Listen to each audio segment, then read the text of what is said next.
ಹೌದು.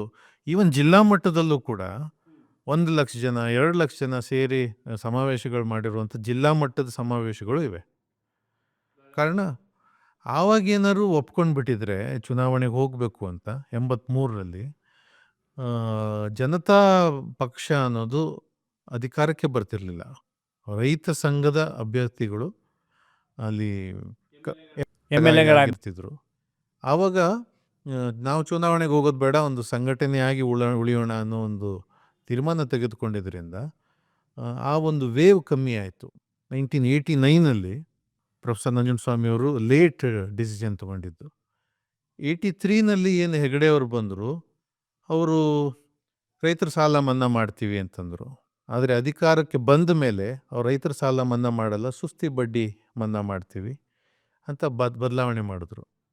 ಅದೂ ಆವಾಗ ಅತಂತ್ರ ಸರ್ಕಾರ ಬಂದಿದ್ದು.